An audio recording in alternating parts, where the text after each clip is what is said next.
Mic section. Mic कितने type के होते हैं, क्रिस्टल माइक के अंदर उनका बॉडी स्ट्रक्चर क्या होता है, एक माइक किस तरीके से वर्क करता है, उसका डायग्राम क्या होने वाला है, वोल्टेजेस माइक के सेक्शन पे क्या होने वाले हैं, आउटपुट के रूप में आपको फ्रीक्वेंसी क्या देखने को मिलेगी, उसको अपन डिटेल में चेक करेंगे। First of types of mic, यहाँ पे हमको एनालॉग और डिजिटल माइक देखने को मिलेंगे। यहाँ पे अगर मैं बात करूं एनालॉग माइक की, यानी कि आप हमारे जो छोटे मोबाइल रहते हैं, हमारे जो कीपैड मोबाइल रहते हैं, उनके अंदर सबसे ज्यादा आपको दो वायर वाला यानी एक प्लस और एक नेगेटिव यूनिवर्सल एनालॉग माइक देखने को मिलता है। सेकेंड है क्रिस्टल माइक। यहाँ पे कुछ क्रिस्टल माइक के इमेजेस बनाए हुए हैं, यानी किसी के अंदर आपको 3 पिन, 4 पिन, 5 पिन या 6 पिन के कनेक्टर यानी पॉइंट क्रिस्टल माइक देखने को मिलते हैं, जिसके अंदर कॉमन 2 पिन आपके माइक को यूज के लिए होने वाली है, यानी आपके इनपुट और फ्रीक्वेंसी आउटपुट के लिए, और बाकी की जितने भी एक्स्ट्रा पॉइंट होंगे वो आपके ग्राउंड के रूप में यूज होंगे। अगर आपका क्रिस्टल माइक 3 पॉइंट वाला यानी, तो उसके अंदर आपका इनपुट और आउटपुट के लिए 2 पॉइंट रहेंगे जिसपे आपको जीआर वैल्यू मिलेगा, और आपका जो 1 पॉइंट रहेगा वो आपका ग्राउंड रहेगा। अगर आपके 4 पॉइंट वाला एक क्रिस्टल माइक है, उसके अंदर 2 पिन आपके ग्राउंड रहेंगे और 2 पिन पे आपका जीआर वैल्यू मिलेगा। अगर 5 पिन रहेंगे तो 2 पिन पे आपका जीआर वैल्यू और बाकी के 3 पिन आपके ग्राउंड रहेंगे। अगर 6 पिन का रहेगा तो 4 पिन आपके ग्राउंड और 2 पिन पे आपको जीआर वैल्यू देखने को मिलेगा। हम इसको एक डायग्राम के थ्रू देखेंगे कि एक डायग्राम के अंदर कैसे वोल्टेज इनपुट होता है और आउटपुट के रूप में हमारी जो फ्रीक्वेंसी है वो पावर आईसी को दी जाती है, जिसकी वजह से हमारा माइक काम करता है। माइक सेक्शन के अंदर एक माइक को हम डायग्राम के थ्रू समझने वाले हैं कि एक माइक किस तरीके से काम करता है। यहाँ पे 4 पॉइंट वाला हम एक क्रिस्टल माइक लेने वाले हैं, जिसके अंदर 2 पॉइंट उसके वर्किंग यानी जीआर वैल्यू के होंगे और 2 पॉइंट आपके ग्राउंड होंगे। पीएम से जो इनपुट के रूप में 1 पॉइंट को वोल्टेजेस और जीआर वैल्यू दिया जाएगा, और आउटपुट के रूप में आपको फ्रीक्वेंसी जो कि हमारे पावर आईसी को मिलेगी, जो कि आपके वॉइस रिकॉर्डर का काम या फिर आपके वॉइस को आगे फॉरवर्डिंग का काम करेगा। अगर मैं बात करूं यहाँ पे वीडीडी वोल्टेज की, यानी आपको यहाँ पे 2.8 से 3.2 वोल्टेज ऑन कंडीशन के अंदर देखने को मिलेंगे जब आपका ये डिजिटल माइक आपके मदरबोर्ड से रिमूव करके आप रिकॉर्डर का ऑप्शन ऑन करके उस पे हॉट टेस्टिंग के अंदर 20 वोल्ट की रेंज में मल्टीमीटर की हेल्प से यहाँ पे वोल्टेज चेक करेंगे। और वही माइक जब आपका एक बॉडी के अंदर आपके एक मदरबोर्ड के अंदर जब लगा हुआ रहेगा तो वर्किंग प्रोसेस के अंदर आके ये आउटपुट के रूप में हमारी जो फ्रीक्वेंसी वो पावर आईसी को देगी। तो माइक का स्ट्रक्चर कुछ इस तरीके से काम करता है।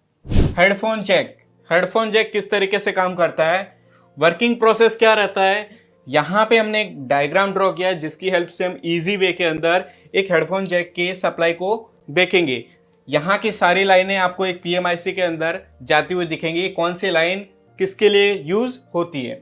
यहाँ पे मैंने 6 पिन का एक हेडफोन कनेक्टर बनाया जिसके अंदर 5 और 6 नंबर की पिन है वो हमारे डिटेक्शन पॉइंट, यानी कि जब हमारा हेडफोन इस कनेक्टर के अंदर प्लग इन होता है तब हमारा जो डिटेक्ट होता है वो डिटेक्ट की लाइनें 5 और 6 नंबर की पिन करती है। अगर मैं बात करूं तो ये पिन दोनों आपस में शॉर्ट रहती है जब आप हेडफोन जैक नहीं लगाए हुए।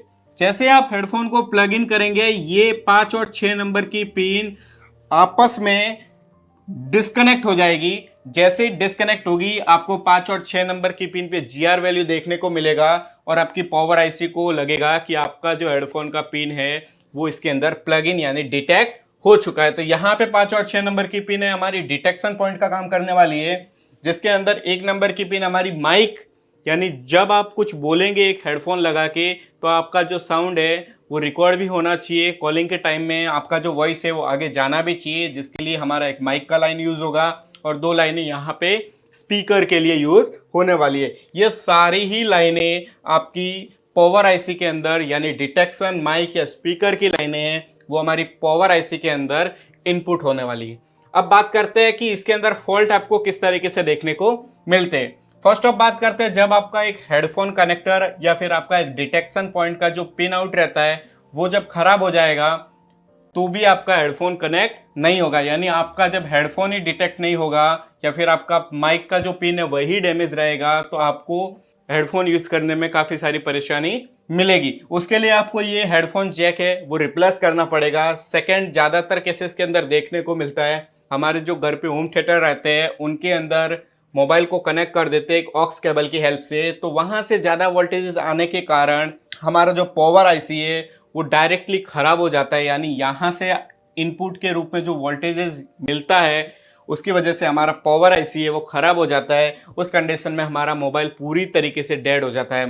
जब आपका पावर आईसी ही खराब होएगा तो आपका मोबाइल ऑब्वियसली पूरी तरीके से डेड कंडीशन के अंदर आ जाएगा। तो उस कंडीशन में आपको पावर आईसी को रिप्लेस करना पड़ेगा। उस कंडीशन में आपको इन लाइनों की शॉर्टिंग को चेक करना पड़ेगा जिसके अंदर कैपेसिटर, डायोड लगे हो सकते हैं प्रोटेक्शन के रूप में। अगर वो शॉर्ट होंगे तो भी आपका पावर आईसी शॉर्ट हो सकता है, तो भी आपका मोबाइल डेड हो सकता है। सिम वे, एक सिम किस तरीके से काम करता है, कौन कौन सी लाइनें मिलती है, पावर आईसी से आपको वोल्टेज क्या देखने को मिलेंगे, सीपीयू से आपको कौन सी लाइनें देखने को मिलेगी। यहाँ पे हमने एक छोटा सा ब्लॉक डायग्राम ड्रॉ किया जो आपको इजी वे में समझने के काम आएगा।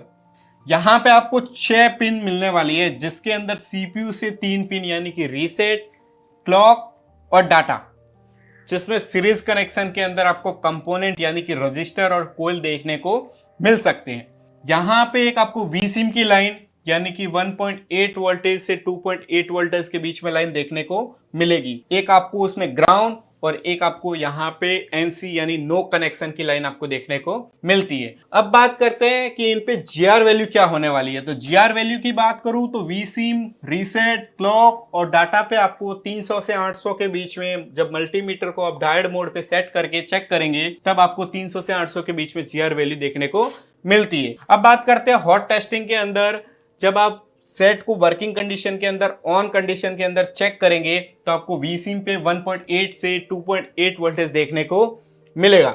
अब प्रॉब्लम्स की बात करते हैं। जब आपकी रीसेट लाइन खराब हो जाएगी या जब आपकी क्लॉक या जब आपकी डाटा की लाइन खराब हो जाएगी, यानी कि इसके सीरीज कनेक्शंस के कंपोनेंट खराब हो जाएंगे या इनका वैल्यू अप एंड डाउन हो जाएगा या फिर या लाइन पूरी तरीके से ब्रेक हो जाएगी, तो आपके वी सिम पे हॉट टेस्टिंग के अंदर आपको वोल्टेज देखने को नहीं मिलेंगे। उस कंडीशन में आपको सीरीज कनेक्शन के कंपोनेंट चेक करने हैं या फिर फाइनली आपको सीपीयू रिवॉल्व करना है।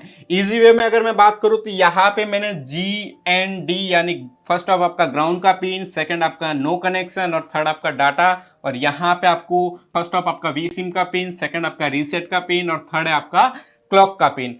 तो ये जब सारी लाइनें आपको मिल जाएगी तब आपका सिम है वो प्रॉपर कंडीशन के अंदर वर्किंग में आ जाएगा, जिसके अंदर आपका रीसेट और क्लॉक के अंदर आपका जो लाइन रहने वाला है, जो वैल्यू जीआर वैल्यू रहने वाला है वो सेम होना चाहिए। अगर इनके बीच में थोड़ा भी अप डाउन रहेगा तो आपका वो सिम है वो डिटेक्ट नहीं होएगा। एसडी कार्ड, एसडी कार्ड के अंदर आपको कितनी लाइनें देखने को मिलेगी, कौन सी लाइनें आपको कहाँ से आएगी, वोल्टेजेस क्या होने वाले हैं। देखिए बहुत ही इजी प्रोसेस है एक एसडी कार्ड के कनेक्शन को समझने के लिए, जिसके अंदर आपको 8 पिन देखने को मिलेंगी, जिसमें आपका डाटा 1, डाटा 0, एक आपको ग्राउंड मिलेगा, रीसेट की लाइन, वीडीडी की लाइन, क्लॉक की लाइन, डाटा 3 और डाटा 2 की लाइन आपको देखने को मिलेगी, जिसमें एक को छोड़ के बाकी जितनी भी आपकी लाइनें वो सारी सीपीयू से आएगी।